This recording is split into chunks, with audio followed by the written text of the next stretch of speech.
Hindi maitago ni Chloe ang labis sa pagkamangha nang makita niya ang munting islang animong hiyas na kumikislap sa gitna ng payapang dagat. Dahil sa mga nakabukas na ilaw sa mga poste o marahil ay mga gusaling roon, animo yun kumikinang na higanting ginto na umahon mula sa pusod ng dagat. Lalo at wala siyang makitang ibang liwanag sa paligid nun. Hindi na niya namalayan kung gaano katagal silang naglakbay mula Maynila, lula ng helicopter ni Aoki. Naging masyado siyang abala sa pagmamasid sa mga tanawing nakikita niya sa ibaba. Naaliw din siya sa matyagang pagsagot ni Aoki sa bawat tanong niya tungkol sa mga tanawing nakikita nila. Panlimang date na nila yon. Mula nang unang yayain siya nito kumain nang makita niya ito sa labas ng comedy bar.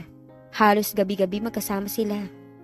Dalawang magkasunod na gabi silang hindi nagkita nang kailanganin nitong magtungo sa Tokyo ng linggo para sa isang emergency di umano sa isa sa mga negosyo nito roon. Gayunman, tulad ng mga nagdaang araw mula ng unang dinner date nila, may dumating pa ring pumpon na mga bulaklak, chocolates at kung ano-anong uri ng regalo sa apartment na pansamantalang inuupahan niya kahit wala ito sa bansa. Hindi man ito tumawag sa kanya habang nasa Tokyo to, na iparating pa rin ito sa kanya, nalaman pa rin siya ng isip nito kahit malayo ito. Sa isang exclusive golf club kung saan miyembro ito ang unang date nila.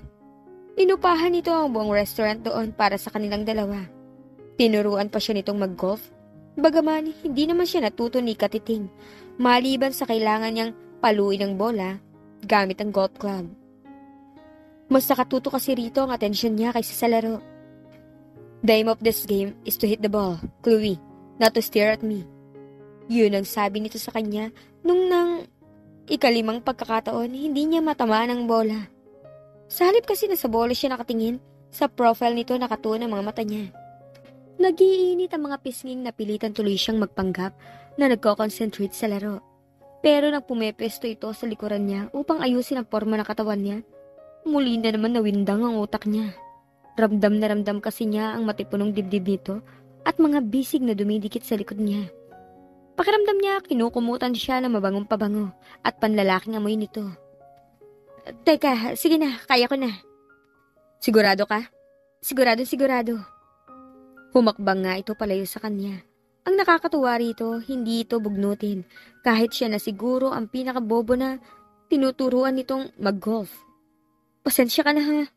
Hindi lang siguro talaga para sa akin ang larong to. It's alright. Kasalanan ko rin siguro. Ngayon lang kasi ako nagturo kung paano maglaro ng golf. Malamang nalito ka sa instructions ko. Bibihira niyang marinig sa isang lalaki ang umaming ito ang nasa mali. Sa halip na isiping ang kasama nitong babae, ang hangal kaya hindi nito maunawaan. Patunay lang na secure dito sa pagkalalaki nito, kaya hindi nito iniisip na makakabawas sa ego nito ang pag-ako ng mali. Mula noon inalis na niya sa isip na boring ang larong golf. Dahil tuwing naririnig niya salitang yun, ang imahe ni Aoki ang agad na pumapasok sa isipan niya. Habang buong konsentrasyong nagsiswing ito ng golf club at malakas sa tinitira ang golf ball. He looks so gorgeous and powerful as he swung that club. Halos alauna na ng madaling araw na makarating sila sa apartment. Series ang nagrekomenda ng apartment na yon. Dahil kakilala nito ang may-ari nun. Halos hindi niya namalaya na paglipas ng oras dahil labis siyang nag-enjoy habang kasama si Aoki. Nang makita nitong walang gate ang apartment bukod sa hindi pa masyadong develop ang subdivision na kinaroroonan nun, iminungkahi nito sa isang townhouse nito na lang siya tumuloy. Hindi raw nito madalas gamitin ang bahay na yun dahil may vibe pa itong bahay. Mas makakasiguro daw to na ligtas siya roon dahil mahigpit ang security ng subdivision. Mas makakatiyak din daw siya na hindi siya basta matutunto ni Mother Ami doon dahil hindi nagpapapasok ng mga hindi invited na visitor sa naturang subdivision. Libre din daw niyang gamitin ang sasakyan nito. Nang sabihin niyang hindi naman siya marunong mag-drive, inalok nito ang serbisyo ng driver nito. Pumayag siyang tumira sa townhouse sa kondisyong babayaran niya ang pananatili niya roon. Tumanggi ito nung una, pero napilitan na rin itong pumayag nang ipakita niya rito ang hindi siya titira doon, kung hindi nito tatanggapin ang bayad niya. Ang sasakyan naman hindi niya kailangang dalhin. Naroon naman si Manong Banong at ang taxi nito. Ipinagmamaneho siya ang matanda kapag namamasyal siya sa araw. Ngunit pagsapit ng gabi, pagkatapos ng trabaho ni Aoki, ito naman ang kasama niya habang ine-explore ang mga lugar na napupuntahan lang niya dahil kasama niya ito. Sabi nga ni Ronel nung huling tawagan niya ito, baka raw hindi niya gustuhin bumalik sa poder ni Mother Ami dahil nga hulog na ang loob niya. Kay Aoki. Hoy bruha ka ha, baka mamaya kapag hiyain kayo magpakasal kalimutan mo na kami rito. Naku, sasabunutan kita bruha. Muntik na kaming kalbuhin ni Mother Ami dahil sa pagtakas mo. Hanggang ngayon hindi siya naniniwalang wala kaming kontak sa'yo. Loko, hindi pa kaya kami. Kasal na agad ang sinasabi mo dyan. Ay, bruhita ka! Anong pakipot ka pa? Ganon? Nako, kung may matris lang ako nang aakit sa macho guwapito. At macho dinero na otoka na yan, no? Press release lang pala ang pagiging suplado at salbahin yan. Nako, sagutin mo na yan, bruhita. Kung hindi, aagawin ko yun sa'yo. Kasi hodang magpapalit ako ng, alam mo na, mag-change pa ako, no? Tawa lang ang naging tugon niya sa sinabing yun ni Ronel. Pero tama ito, mali ang mga sabi-sabi ng mga tao na mahirap pakibagayan sa Aoki. Dahil tuwing magkasama sila, malayo to sa description yun. Hindi nga to palatawa palangiti pero palabiro ito. Hindi nga lang mapupuna agad dahil kahit nagbitaw na ito ng biro, seryoso pa rin ang anyo tono nito. Yung tinatawag na deadpan expression. Kaya mas nakakatawa tuloy ang labas. Anong isla yan? Ngayon lang uli nila ginamit ang helicopter nito sa paglabas nila. Inilapit naman ito ang mukha sa mukha niya tulad ng kanina pa nitong ginagawa tuwing may tinatanong siya at itinuturong tanawin dito. Ramdam niya ang init na mabangong hininga nito na tumatama sa gilid ng leeg niya. Kung hindi nga lang marahil niya napigilan ng sarili, kaninang unang ilapit ito ang mukha sa kanya. Malamang napatili na siya sa kilig. At kung hindi lang niya tiyak nagugulong sa kakatawa ang mga bodyguard nito, natahimik lang na nakamasid sa labas ng bintana. Napapadyak pa siya sa labis sa tuwa. It is called Sanji Island. Diyan tayo pupunta.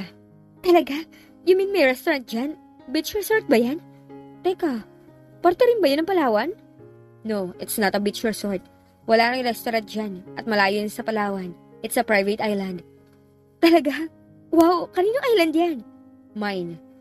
Nanlalaki ang mga matang napatitig siya rito. Hindi ba ito nagbibiro? May sarili itong isla? Batid niyang mayaman ito hindi lang dahil nagmula sa mayamang angkan ang mga magulang nito, kundi dahil din sa sarili nitong pagsisikap na palaguin ang mga hotel and casino nito na itinayo nito noong 18 pa lamang ito. He was born with a silver spoon in his mouth. Subalit sa halip na pamahala ng electronics company ng pamilya ng ina nito o pamahala ng isa sa mga kumpanya ng pamilya ng ama nito, pinili nitong magtatag ng sarili nitong negosyo. Maliban sa kapital na ayon kay Lola Dorinda, inutang di umano ni Aoki rito at sa trust fund ng binata mula sa mga magulang ng ina nito. Wala na itong iba pang hinihing tulong mula sa mga asiron o sa mga kudo. He was a genius. Kaya hindi katakataka na sa edad nitong 18, may lakas ng loob, sapat na kakayanan, mahigpit na determinasyon para sumugal na magtatag ng sariling negosyo na malayo sa impluwensya at walang tulong mula sa alinmang panig ng pamilya nito. At ngayon, isa na ito sa pinakabatang bilyonaryo sa buong mundo. Sa'yo ang isla na yan? Wow! Pwede bang pakasalan na kita? Malawak ang ngiting biro niya rito. Hindi to tumugon. Bagkus pinukol lang siya ng matalinghagang tingin at ng bahagyang pagtaas ng isang sulok ng mga labi nito na ngayon ay pinapangalanan na niyang kalahating ngiti nito. Nang lumapag ang helicopter sa helipad na matatagpuan sa tuktok, maingat siyang inalalayan nito. Kapag gawan, iginiya siya nito patungo sa naghihintay na sasakyan sa paanan ng batong hagdan sa gilid ng helipad.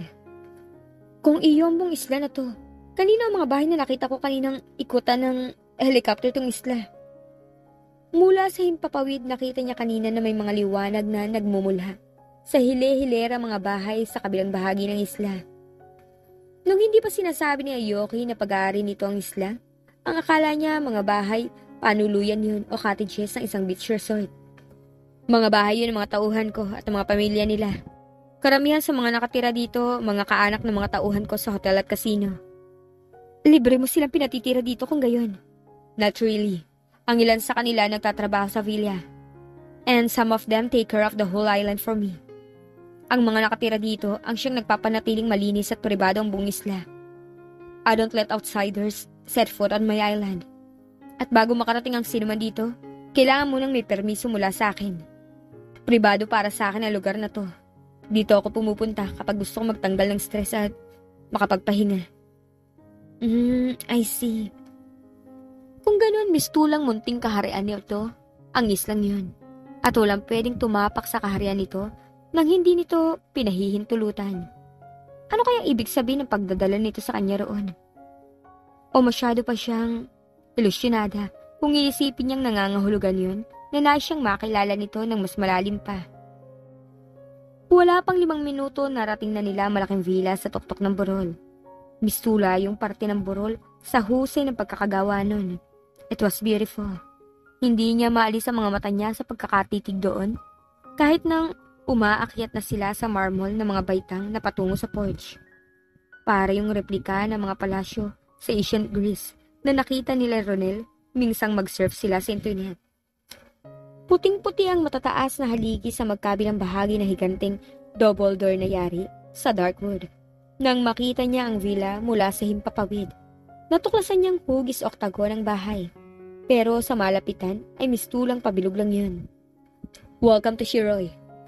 Sa kalkulasyon niya, nasa mahigit 50 step ang hagdan na inakyat nila. Sorry, Shiro, ano nga uli? Shiroy. It means white in Japanese. Ah, Shiroy. Ang ganda naman ng pangalan ng villa mo. Nakakaaliw talaga ang mga mayayaman, no?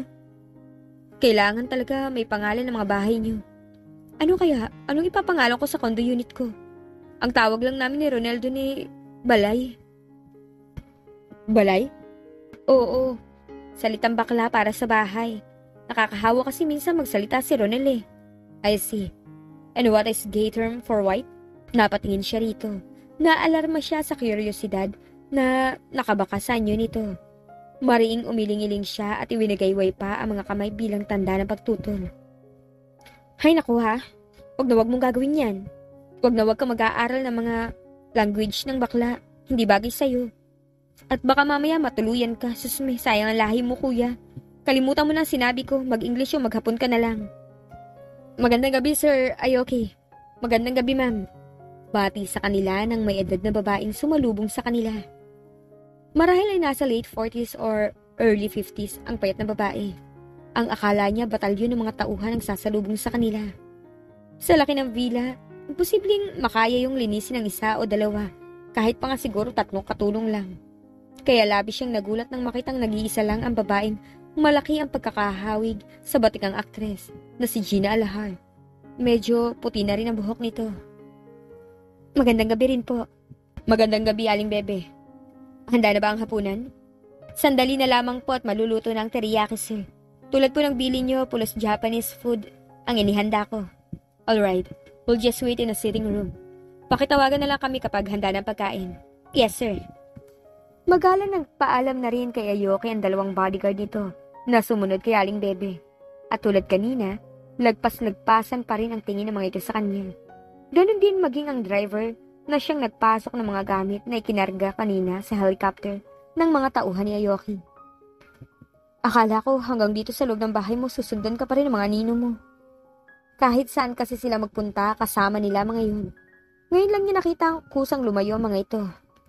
The whole house is fortified by the latest in security system. My cousin Franz installed it. Kahit pa siguro tangke, mabibigong pasukin itong bahay ko sa oras na activated ang system. Pero precautionary measure na rin lang yun. Dahil walang kaaway ko ang maaaring makadaong o makalapag dito nang hindi na ipapaalam agad sa akin ng mga taga-isla. Ganun ba talaga karami ang mga kaaway mo? Bakit para namang 40 itong buong isla mo? A man in my position has a lot of enemies, Chloe. Wealth and power demand a high price. You should know that. Kinakailangan mo pang mag-disguise para hindi ka makilala ng mga tao at makatakas ka kahit sandali sa buhay mo bilang si Chloe Velasco, hindi ba? Oo nga, pero wala naman ako sa level mo. Parang nakakalula ang ganitong klase ng pamumuhay. Lagi kang takot na may taong magbabanta ng masama sa'yo. Kung sa bagay, marahil sadya sanay na ito. Hindi pa man ito'y sinisilang sa mundo, mayaman na ito. Napasinghap siya sa labis sa paghanga sa eleganteng silid na tumambad sa kanya. Pagkatapos itong itulak pabukas ang pinto. Floor to ceiling ang mga bintana sa isang pader. At dahil nakahawi ang makakapal na kortina roon, kitang-kita niya ang payapang dagat. Naani mo karugtong lang ng silid. Makapal ang carpet sa sahig, kaya para siyang tumatapak sa ulap. Pulos mamahaling antique furniture din ang naroroon. Mistula yung silid ng isang matandang bahay sa England. May grand piano pa sa isang panig. May nakasabit na sari-saring paintings na natitiyak niyang pawang mga original at gawa ng mga sikat ng artist. This is the London Room. Ang disenyo nito kinuha ko sa mga country house sa England. Mayroon ding Dragon Room na Chinese ang disenyo. Ang Shogun Room naman Japanese ang estilo. At ang Pearl Room, very native Filipino. Wow, bigat kang tunay, iho. Tama nga pala ako kanina sa naisip ko. Parang ang museum tong villa mo. Shopping mall sa ilalim. Wala ba rito? No, but it does have an indoor swimming pool, a gym, a theater, a wine cellar, a bar, a breakfast room, 2 dining rooms, 2 kitchens, a library, 4 guest rooms, 4 servants' quarters, and an office room for me. Plus 2 more rooms na hindi ko pa pinapagalaw sa interior designer ko. Kaya pala ganito kalaki to. Anong plano mo sa 2 pang kwartong binanggit mo? I plan to turn it into a nursery and a playroom for my future kids. Pero gusto ko kasama ko ng magiging asawa ko sa pagdidisenyo ng mga yun. May bala ka na mag-asawa? Hindi maaari. Magpoprotesta siya sa Supreme Court. Dahil gustuhin man niyang isipin siya ang tinutukoy nito, batid niyang imposible yun. Not yet. Pero bukas makalawa o sa susunod na linggo, yet na. May napili ka na bang babae para maging asawa mo? Sa palagay mo ba, ako ang tipo ng lalaking manliligaw pa ng ibang babae? Gayong may napili na pala akong pakasalan? Hindi. Sa tingin ko, imposibleng gawin mo yun. Malayo sa personality mo ang pagiging two-timer. Kung may nakita ka ng babae, siguradong sasabihin mo yun sa karelasyon mo. Saka ka makikipaghiwalay sa kanya. You think I'm that honest and noble? Oo. You're a funny girl, Chloe Velasco. Now I know what my grandfather says in you. You're way too good to be true. Sit down. Salamat. Nababanggit na rin pala ako ni Lolo Nimo sa'yo? Bigla siyang nakaramdam ng hiya. Ano kaya ang kinekwento ni Lolo Nimo rito tungkol sa kanya? Puro magaganda kaya o yung mga embarrassing moments sa buhay niya na napagkwentuhan na nila Lolo Nimo at Lola Dorinda? Kung gaano kagulat-gulat ang pagsilay ng ngiti sa mga labi nito kanina, ganun din kagulat-gulat ang biglang pagkapalis noon. Hindi ito nagsalita, sa halip nakakunot noong nag-iwas ang tingin. Kung hindi mo mamasamain, sino ang kasama mo nakatira dito? Para kasing ang lungkot-lungkot ng buong bahay. Really? Did the house tell you that? Hindi no, ang ibig kong sabihin, parang napakatahimik dito. Parang walang nakatira. Parang museum sa linis, sa ayos at sa... Ay basta, gano'n ka ba kadalas dito? I stay here most weekends. At kaya marahil pakiramdam mo walang tao rito. Yun ay dahil maliban sa ating 5 ni na Aling Bebeng, Kaito at Maru. Wala nang iba pang tao rito. Sa servants' quarters na nakabukod ang building, sa likuran nitong villa sila tumutuloy. Karamihan sa mga katulong na naglilinis dito, sa umaga lang pumupunta rito. Umuuwi din sila sa bahay nila. Sa kabilang bahagi ng isla kapag gabi na. That's the way I like it. I've never been too fond of crowds. I enjoy my own company. Sobrang baliktad pala tayo. Ako naman kasi madaling mabagot kapag mag-isa lang ako. Mas gusto kong napapalibutan ako ng mga tao at nakikipagkwentuhan. Yes, I noticed that. Hindi ka nga nawalan ng sasabihin sa isang oras na biyahe natin papunta rito. Kahit ang driver at bodyguards ko, sinusubukan mong kausapin kahit hindi ka nila naiintindihan. Masyado ba ako madaldal? Pasensya ka na ha. No need to apologize. I enjoy it. Especially the fact that you could carry out an entire conversation all by yourself. Bahagyang natawa siya. Para mabawasan ang kaba niya, tuwing magkatabi sila nito, sa loob man ng sasakyan o helicopter, idinadaan na lang niya yon sa pagkikwento. Kasi hodang kailangan niya lakasan ang boses niya para marinig siya nito sa kabila ng malakas na ingay ng hélice ng helicopter. Pero dahil kay Jito, mas pinili nitong manahimik lang at hayaan siya. Tahimik lang na nakikinig ito. Para siyang nilalagnat kapag ganun sila kalapit sa isa't isa. Ramdam na ramdam niya ang tensyon sa pagitan nila at batid niyang nararamdaman din ito yun. Ngunit tila pinapakiramdaman pa muna siya bago aksyonan. Nasanay kasi akong palaging may kausap. Nung nasa ampunan pa ako, marami kami mga bata na natutulog sa isang kwarto. Kaya hanggat hindi kami pinapapasok at sinesermonan ni Sister Mary na magsitulog na, kwentuhan ang umaatikabo sa amin. Hindi ka mukhang na-traumatize sa pananatili mo sa ampunan. Hindi naman kasi lahat ng ampunan tulad ng mga nasa telenovela na pinapatakbo ng mga salbahing tao. I'm glad you didn't have to suffer through that. Salamat. While we're waiting for the dinner to be ready, why don't you look at these pictures and tell me what you think of them? Hindi niya namalaya na napasinghap na pala siya sa labis sa paghanga sa napakagandang exterior at interior ng bahay sa mga litrato. Do you like it? Oo, ang ganda. Plano mo bang bilhin to? No, I already bought it last year. Bakit mo pinapakita sa akin? Because I want you to move into that house as soon as possible. I'll put it in your name, but you have to promise me that there will be no other man aside from me in your bed from now on. Natigilan siya, hindi siya makapaniwalang napatitig dito. Parte na naman ba yun ng kakaibang sense of humor nito? Hindi ako nagbibiro, Chloe. Seryoso ako. Ano? Pakiulit nga. Ang dinig ko kasi gusto mo akong lumipat sa bahay na to at be my lover, my mistress, partner, pati na sa kama or whatever name you want to call it. Alam mong tama ang dinig mo, Chloe. Huwag na tayo magpaligoy-ligoy pa. I hate wasting time. I've wasted enough of it luring you here in my island. Mas gusto ko ng matapat na usapan. At mula ngayon, yun na ang namamagitan sa ating dalawa. You'll leave my grandfather alone, and you'll be my mistress. For as long as we both want the arrangement to last. Tell me what you want, and if it's within reason, I'll give it to you. I'm a generous man to people who please me. Bumukas sara ang bibig niya pero sadyang wala siyang maapuhap sabihin dito. Otomatikong naikuyom niya ang kanyang mga kamay. But let me just warn you, Chloe. I'm not a gullible old man like my grandfather. Kaya kung iniisip mo na mapapasunod mo ako sa lahat ng gusto mo, isusuko lahat ng yaman ko sa'yo, o pakakasalan ka, huwag mo nang paguri ng sarili mo. You'll only be my mistress for as long as I want you. I think a month or two should be enough. Huwag kang mag-alala, sa paghiwalay naman natin, makakatanggap ka pa rin ng malaking halaga. At nabigla ito sa bilis ng pagkilos niya at batid niyang hindi nito inasahan yun. Nasapo nito ang pagitan ng mga hita. Pagkatapos niyang tuhurin nito ng malakas. Malakas na napamura ito sa apat na magkakaibang wika. Ngayon natitiyak ko nga may saltik ka nga sa utak. O kaya may sapi ka. Anong akala mo sa akin, ice for sale? Lahat pala na pinapakita mo, pulos arte lang. Ikaw ang dapat mag-aartista. Alam mo ba yun? I know what you're doing to my grandfather, Chloe. Pero hindi ko mapapayagang magpatuloy pa yun. Ang plano ko lang nung una, bayaran ka para lumayo ka sa kanya. Pero na makita kita sa elevator, nagbago ang plano ko. I want you. I'm willing to make it worth your while. I know you're kind. You're for sale to the highest bidder. Huwag ka nang magpanggap, hindi ko kailangan yun. Hindi ko maintindihan yung sinasabi mo. Sinong lolo tinutukoy mo? At anong sinasabi mong ginagawa ko sa kanya? Joke ba to? This is not a joke, Chloe. Hindi akong tipo ng taong mahilig magbiro. Huwag ka nang magmaang-maangan pa. Hindi maaaring magkamali o magsinungaling sa akin ng mga taong nagsabi sa akin ng pinagagawa mo kay Lolo Nimo. I may despise you for what you're trying to do to the old man. But I do admire you.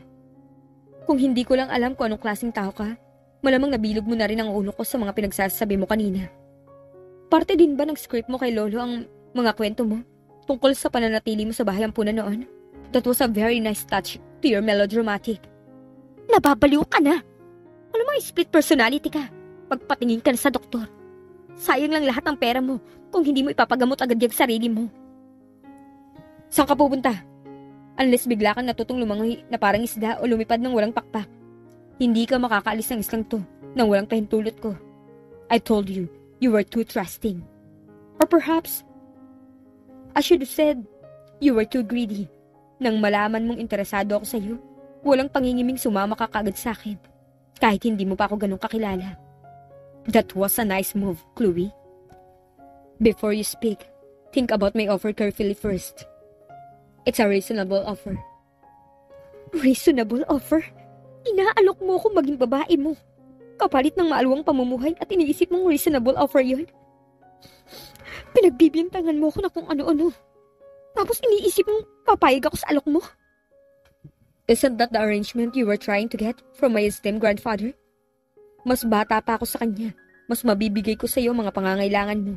At taliwas sa paniniwala mo. Hindi siya ganun kayaman tulad ng alam kong inaasahan mo. I'm richer than him. And I want... Tama na! Wala akong pakialam. Kasi Midas o Bill Gates ka man. Hindi ko kailangan ng pera mo. Hindi ko kailangan. Kahit kailan. Chloe, makinig ka, Aoki. Isang bagay lang ang pwede mong ialok sa akin na maaari kong tanggapin. Pero alam ko naman yun ang huling salitang sasabihin mo sa akin. Kaya hindi na ako mag-aaksaya pa ng oras sabihin sa'yo kung ano yun. Ihatid mo na ako pabalik sa Manila at... Without the slightest warning, Aoki reached for her with powerful hands that prevented her from defying him. Hinagkan siya nito sa mga labi na animo taglay nito ang lahat ng karapatan para gawin yun. Hindi kita maaaring paalisin dito sa isla, Chloe. Until you tell me you're going to leave Lolo Nimo alone. And that you'll be mine instead. Hindi ko kailangan gawin yun dahil walang mali siya ang pakikipagkaibigan ko kay Lolo Nimo. At kung sino man nagsabi sa'yo na inaakit ko siya, wala yung magawang matino sa buhay at nagsisinungaling lang. Between you and the person who told me about your schemes, mas paniniwalaan ko siya. Dahil imposibleng gumawa siya ng kwentong alam niyang maaari mong ikapahamak sa mga kamay ko. Do you know how to beg, little darling? Kung hindi pa, bakit hindi ka muna mag-practice? Baka sakaling maantig mo ang puso ko. Well, on second thought, why don't you just try to seduce me? Into letting you go. You're good at that, aren't you? Oh, and before I forget, nasa akin nga palang cellphone mo. Kaya kung binabalak mong tumawag sa mga kaibigan mo para humingi ng tulong, pasensya na lang, hindi mo na magagawa yun. Masyado ka nakatutok sa pagtanaw sa labas ng helicopter kanina. Hindi mo napansin ang kunin ko ang cellphone mo sa bag mo. Napapaliw ka na talaga. Alam mo ba, walang maghahanap sa akin kapag hindi agad ako nakabalik sa Maynila. Ang usapan namin ni Nalu, tatawag ako sa kanila gabi-gabi. Para ipaalam na ligtas ako. Kapag hindi ako nakatawag, isipin nilang dinukot ako. Ano sa tingin mong mangyayari sa'yo? Makukulong ka. Pandurukot to, kaya pakawalan mo na ako. But darling, you're on vacation, remember? Tinakasan mo nga pobreng manager mo para lang makasama sa akin sa pagliliwaliw dito sa isla ko. Hindi ba't ikaw mismo nagsabi sa driver na inupahan mo na kusang loob kang sumama sa akin? So, paano mangyayari pag durukot yun? Pakawalan mo ako. Hindi mo pwedeng gawin to. Pakawalan mo ako. Hindi kita hinahawakan, sweetheart. Ni hindi ka nga nakatali. Kaya bakit kita pakakawalan? Maaari mong subukan lumabas ng villa. Walang pipigil sa'yo. Pero ipapaalala ko lang, maraming mapanganib na lugar dito sa isla. Mag-iingat ka sa paglabas mo. Huwag ka na rin mag-abalang hinga ng tulong ang mga taga rito. Takot silang lahat sa akin. Kaya wala ni isa sa kanilang tutulong sa iyong makalis dito. At kung milagrong magtagumpay ka na naman, na makalangoy o makalipad palayo rito, tumawag ka kaagad at ipaalam sa akin kung kailan mo ako ipapadampot sa mga pulis. Para makontak ko rin agad si Ami, kailangan niya ibalik ang halagang ibinayad ko sa kanya. Para yun sa mga panahong hindi mo magagampanan ng mga commitment na tinanguan na niya para sa'yo sa susunod na 2 buwan dahil kasama mo ko. I'm sure magagalit yun sa'yo once I ask her to give me back the money. Triple yun nakikitain niya sa mga pipitsuging show na lalabasan mo sana. Kailangan ko bang tagalugin? Walang maghahanap sa'yo, Chloe. Ang rason kaya ka tumigil sa pagpupumilit ni Ami na mahanap ka at maibalik sa poder niya dahil sinabi ko sa kanyang kasama kita. Binayaran ko siya para sa oras mo. Personally, I think that woman should be a pimp rather than a talent manager. Hindi. Sa susunod na 2 buwan, kahit hindi ka bumalik o tumawag sa kanila, hindi sila magpapanik at hahanapin ka. Alam nilang ako ang kasama mo at kusang loob kang pumayag na sumama sa akin. Talagang baliw ka na. Siguro nga nasuhulan mo si Mother Ami, pero hindi si Nalot Ronel. Kapag hindi ako tumawag sa kanila, mag-aalala sila. Unfortunately, sweetheart, they both believe that you deserve a long and uninterrupted rest too. Naroon sila nakausapin ko manager mo. They thought I was smitten by you, that I was willing to part with 100 million, just so you could have the vacation you've always wanted. Ang totoo, sila pa nga nag-impake ng iba pong gamit. Yung mga gamit na ikinarga ng staff ko sa helicopter kanina, sa'yo lahat yun.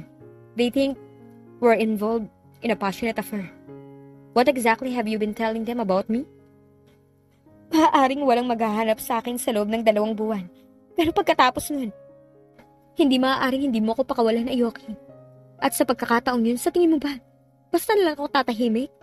Ibubulgar ko sa lahat kung ano ang ginawa mo sa akin. At duda ako kung kakampihan ka ni Lolo Nimo. Oras na makarating sa kanya to. Then, I'd better make sure to throw your lifeless body into shot.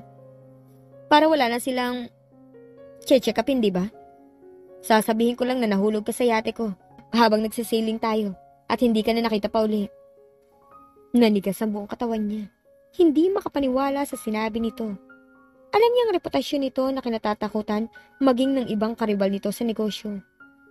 Ang maging kaaway nito, pwedeng ibilang sa listahan ng pinaka-epektibong methods. Dahil hindi ito marunong magpatawad. You're so gullible, Chloe. Let's have dinner. Naririnig ko na mga yabag ni Aling Bebe. Malamang handa ng pagkain. Naghalo-halo ang galit, takot, lungkot at pagkatalo sa kalooban niya. Ngunit sa lahat ng mga yon, hindi niya mapapatawad si Aoki na ipinadama nito sa kanya ang pagkatalo. Sa kabila ng mga pinagdaanan niya sa buhay, sa kabila ng determinasyon niya, nahuwag pang hinanang loob. Sa harap ng pera at kapangyarihan nito, ipinamukha pa rin sa kanyang wala siyang laban dito. Ikaw! Ikaw! Frustrated na nasabunutan niya kanyang sarili. Can't say bad words, sweetheart. Sa galit niya, pinakawalan niya ang isang malutong na mura na kailanman hindi pa lumalabas sa bibig niya. Sa loob-loob niya, napangiwi siya sa guilt. Parang nakikinita na niya ang panenermon na gagawin ni Sister Mary kung sakaling malaman ito ang ginawa niya. Subalit si Aoki, tila labis pa nitong ikinaaliw yon dahil sa lakas ng halakhak nito. Ano kaya ang mangyayari kay Chloe habang sila ay nasa isla? Matatakasan niya kaya si Aoki?